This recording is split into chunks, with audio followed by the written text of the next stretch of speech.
విధంగా ఉత్తములైనటువంటి స్త్రీలను కూడా గౌరవించడం అనేటటువంటి ఒక సుగుణాన్ని కలిగి ఉండి ఈరోజు మాతృశక్తి అంటే మనందరికీ తెలుసు. ఒక మాతృమూర్తికి ఉండేటటువంటి లక్షణాలు మనందరికీ కూడా అనుభవమే. ఎన్ని సమస్యలను అధిగమించుకుంటూ అటు కుటుంబంలోనూ ఇటు మన యొక్క ఉద్యోగ వ్యవస్థలోనూ కూడా అన్ని రంగాల్లోనూ కూడా మన వివక్షతను గాని సమస్యలను గాని అధిగమించుకుంటూ మనం అనుకున్న స్థాయికి మాత్రం ఖచ్చితంగా మనం చేరుకుంటాం. ఎంతో మంది మహిళామణులు నిరూపించి ఉన్నారు. కాబట్టి ఈ రోజు అదే విధంగా ఇంకా ప్రోత్సాహాన్ని అందిస్తూ పెద్దలందరూ కూడా మరి పురుషులు ముఖ్యంగా ఇక్కడున్న వాళ్ళందరికీ కూడా హృదయపూర్వకంగా నేను ధన్యవాదాలు తెలియజేస్తూ ఉన్నాను.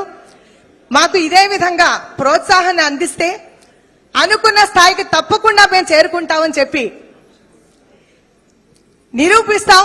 ఖచ్చితంగా ఇటువంటి ప్రోత్సాహాన్ని మాకు అందించాలని చెప్పేసి నేను కోరుకుంటూ, మా అందరి తరపున కోరుకుంటూ, ముఖ్యంగా రామశర్మ గారికి పెద్దలకి నమస్కారాలు తెలియజేస్తూ, వారు నాకు వారి పత్రికలో కూడా ఎన్నో అవకాశాలు ఇచ్చారు, ఎన్నో ఆర్టికల్స్ అన్ని కూడా ప్రచురించడం జరిగింది.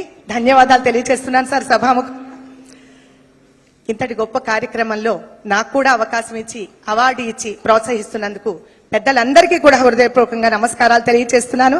శుభం భూయాత్. Thank you ma'am, thank you so much. ఎంతో ఉత్సాహభరితమైనటువంటి స్పీచ్ తో మమ్మల్ని ఉత్తేజపరిచారు.